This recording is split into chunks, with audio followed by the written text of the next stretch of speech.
Bonjour and welcome to that time of the week again where we talk about the maps in Project Caesar. We have the third Tinto maps post. But before we get into that, unfortunately, I need to do that call to action thing again, which is unfortunately proven to actually work. So if you wouldn't mind hitting the subscribe button, leaving a like on the video, it actually helps out a whole ton. And if you have any responses or replies to anything that I have said or read out to you in this dev diary, leave in the comment section below. But anyway, let us get into the third Tinto maps where we speak of France. Welcome to the third Tinto maps. Last week we received a great amount of feedback regarding Iberia, which we're working on, and this week we also reworked the map of the Low Countries, which I'll show soon. That's actually kind of wild. Again, we already saw the responses and the actionable things that have been worked on in the Low Countries, and the fact that they're doing even more again is very interesting indeed. But yeah, if you happen to be French, or you know about what medieval or early medieval France looked like, and you have sources on that, head over onto the forums. Like these things are actionable. They will change if you can, provide a solid enough case. For example, maybe you're looking at this picture of France and you're like, I don't agree with the borders over here in Alencon. It should also include the village of Baguette, and why is it flatland? It should be woods or forest, or I don't know what the difference is, but you should do that. Then head on over to the forums and that will be actioned upon, because they do that thing and it's very cool. But anyway, let us get into the country of France in 1337. When portraying the political situation of France in 1337, we had a few options. On one extreme, we could make it a centralised monarchy like England or the Iberian ones, but with a much lower degree of control over its territories. Conversely, we could have a French crown IO, similar to the HRE. We decided to go with the middle term, which represents the French crown lands within the country of France and its network of appanages and vassals as different subjects. We think that this way we can portray the progressive centralization of the crown under the reigns of Philip, Louis, and Philip, and Louis and Louis and Philip and Philip and Louis, because the French are very unimaginative and they will call all of their kings the same bloody thing, while also portraying the powerful jurisdictional powers of the French feuds. We have two types of subjects in France, by the way. Vassals, which represent the regular fief mouvants, and appanages, which were the feuds granted to the members of the royal family that could eventually revert to the French crown. You may also notice that there might be a problem incoming related to a couple of English possessions in the mainland, the county of Ponthieu and especially the Duchy of Aquitaine, as well as the Channel Islands of Jersey and Guernsey, which comprise a dangerously close non-core location of England. They aren't big enough to be a worthwhile subject country, even if that might be a more accurate representation. So, yeah, these guys may be a vassal or a country, but instead they're being put straight under the British crown. Good to know. Good stuff. Let us move on and look at the locations. And immediately, while yes, this is a map of France, what I'm looking at is up here in England. The Isle of Wight is its own location. That is fantastic. Oh, I love looking at this. I love looking at this. That's fantastic news. Southampton, Chichester, Brighton, Hastings. This is awesome. But yeah, we should look at France. France is the main key point here. Again, I'm not super familiar with all of the dealings and what's going on with the French region in real life, but I will say, based on experience with EU4, Brittany especially looks like it is way, well, I mean, the whole thing looks like it's way more granular, but Brittany especially, I very much like the breakdown of locations here. That looks really good.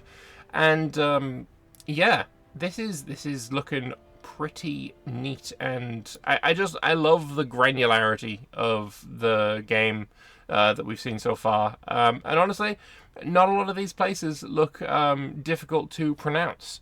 Like this one, Angoulême. Clearly, I got that perfectly correct. La Roche-sur-Yon. Nailed it. Sorry, but just want to point out I nailed that.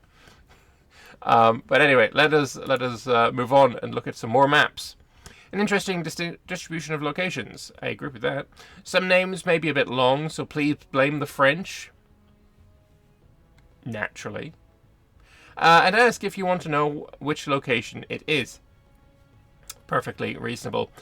The provinces map mode we have here, and looking relatively reasonable. I can't see too much in the way of issues with that. The provinces are relatively similar to EU4 provinces. I think there is, like, looking specifically at Normandy, I think there's like one more province in Normandy, like south of Caen. But otherwise, like, it looks very, very similar. I think Brittany also gets 5 provinces in E4. But when it's broken down into the constituent locations, then, like, the granularity of provinces is not that important, I would say. But yeah, no, very much liking what I'm seeing here, very much so. We're aware that we have a severe inconsistency here, which is naming the provinces after locations instead of provincial and regional names. We're not very sure about what naming convention to use when we crafted this map. So we'd be glad to receive feedback on the names that you think would fit. For example, Artois instead of Arras, Anjou instead of Angers, etc. Yeah, so if you know, if you are French and you have ideas, or even if you are anyone and you have an interest in this region and you have ideas on what to call various provinces, then head on to the forums. Like I said, there will be a link in the video description that you will be able to head on through. We have the terrain.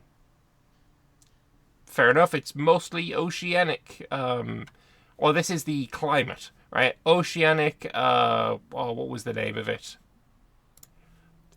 It's just oceanic. I thought that it looked like there was a little bit extra, but maybe this also says oceanic, and it's just oceanic. Fair enough. But here we have obviously oceanic. There is some subtropical in the south of France. No idea about that one. Maybe that is the microclimate they were talking about. We also have some Mediterranean, some continental, but yeah, seems pretty reasonable. As for the what do they call this again? Not the vegetation, the topography. We have lots and lots and lots and lots of flatland, which is pretty reasonable to expect from France. In the south, they have a little bit of plateau, they have a little bit of mountains, and a little bit of hills. But for the most part, this is a very, very flat piece of land. Moving on, we have the vegetation. And we have lots of grassland, lots of farmland there in the north. I think this is going to be one of the ones that is most contested by people on the forums. Like, I imagine there's going to be a lot of people saying, but there should be way more farmland in wherever this place is called. I actually can't remember. It should totally do more of that. But, you know, maybe they should, maybe they shouldn't. If you have sources, leave in the comments below. There are woods, there are forests. Sure. There's some sparse area in the east there in the mountains, but yeah, looking pretty cool. We also read your feedback regarding the terrain of France, although we already know some of the issues to correct. For example, changing the vegetation of the lands to sparse instead of forests. I don't know where lands is, but sure. And then we have the cultures, which I do find very, very interesting, because there isn't just French, right? This is a period long before French became a unified culture, and we have lots and lots of different cultures in here. Francian, Angevin, Poitevin, Bercon, Limousin, Gascon, Languedocian, etc. There are a lot of cultures here, and I mean, even Brittany has been split in half, which that's one I didn't really know about, but this is a much more broken up and more, I guess, realistic split of cultures than we see in EU4, which is basically just Francian and I think, is it Languedocian or Gascon in the south? I can't remember which. But yeah, no, this looks absolutely fantastic. It does make me think that we are going to 100% need, with a capital N, a better cultural acceptance system than EU4's, which is not even fit for purpose in EU4. So I'm looking forward to seeing how they come up with that. And also, if we drag them up a bit, you can see Cornish is its own culture and has a little bit of spillover with the English in Cornwall, Dorset area.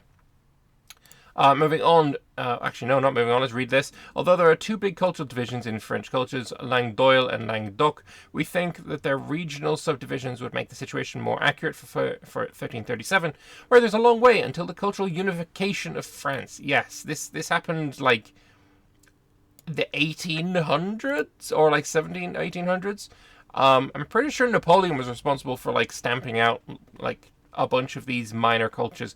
Please correct me if I'm wrong, but this is something I have read and I don't know, didn't have a reason to not accept.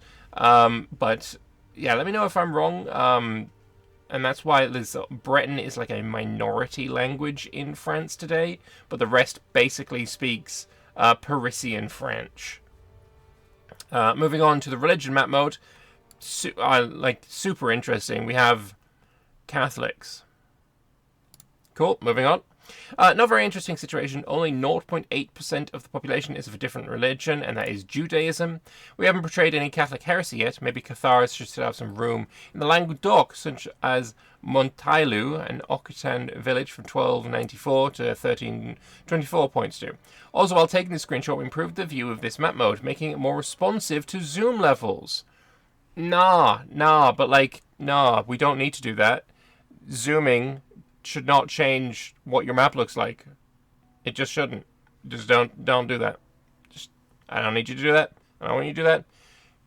If you need to do that, make it an option in the settings for us to choose whether we want that or not, because I want that. Raw goods. We have got a lot of livestock, sturdy grains, wheat up in the north, fruit. We got some fur, horses, legumes. Is there anything super standout? We've got some lead in Brittany. We have not too much coal, I see. There's a little bit of coal in the south. There's a tiny bit of coal in the north, but that's more in like the Low Countries. Some coal over on the east as well. Got some alum in there. Gold in the center of France. Okay, that is something very much new and interesting.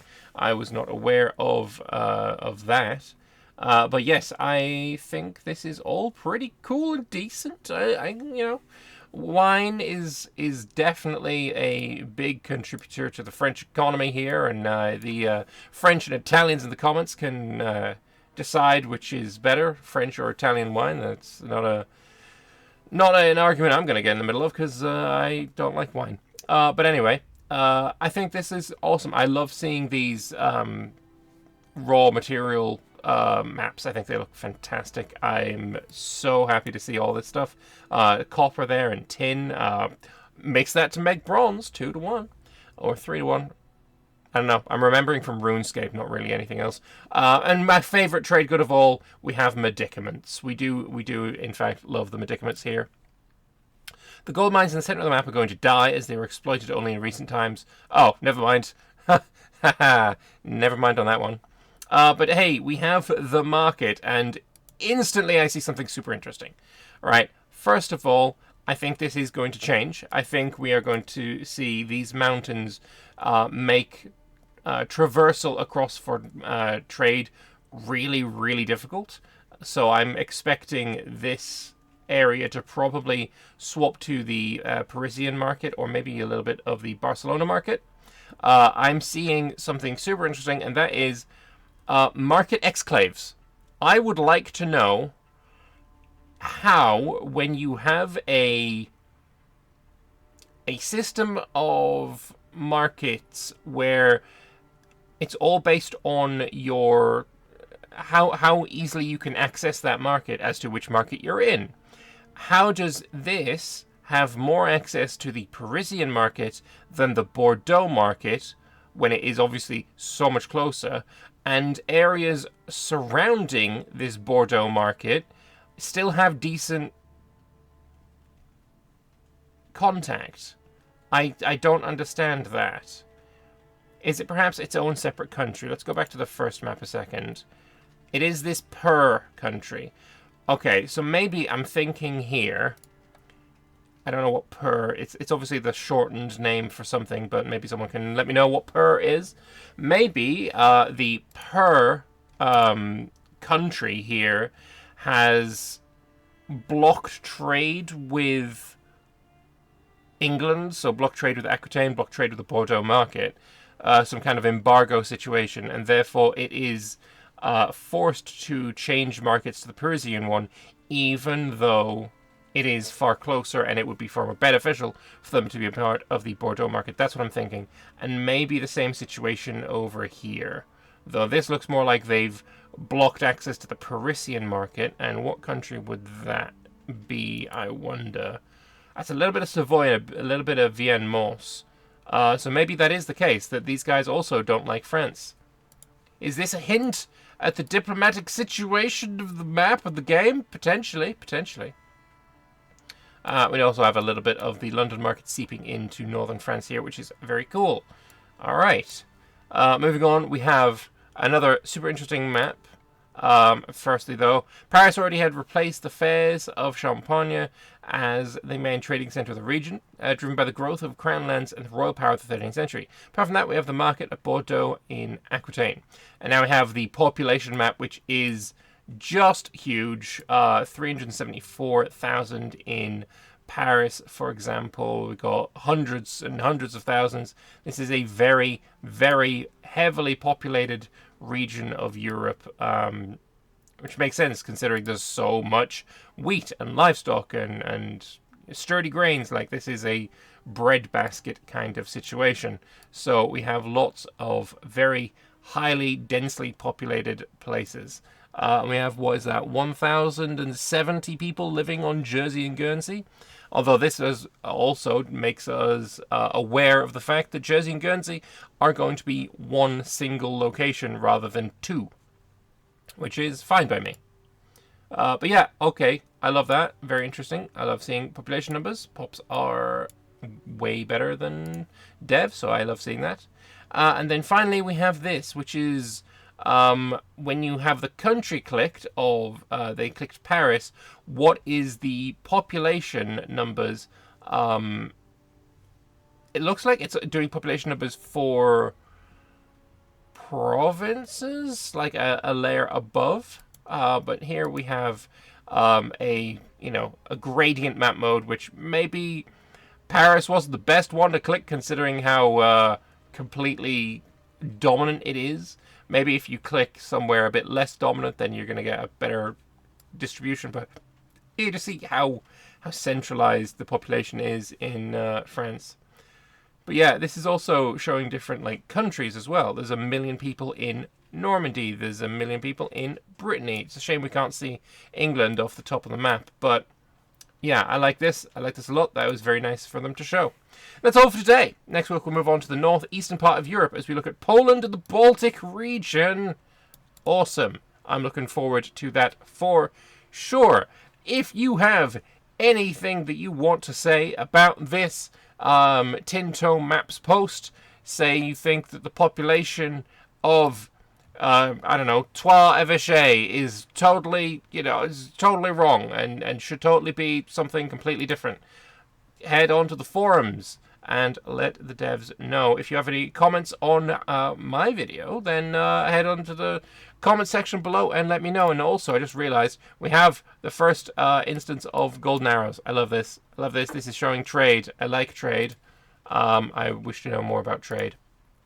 But yes, leave your comments in the comment section below, and I will see you in a couple of days on Sunday when we look at the responses to both this post and also the religion Tinto talks post from Wednesday. And we'll have a look at all of the comments and responses that the devs have made in that time. So thank you all very much for watching, and I will see you on Sunday. Au revoir.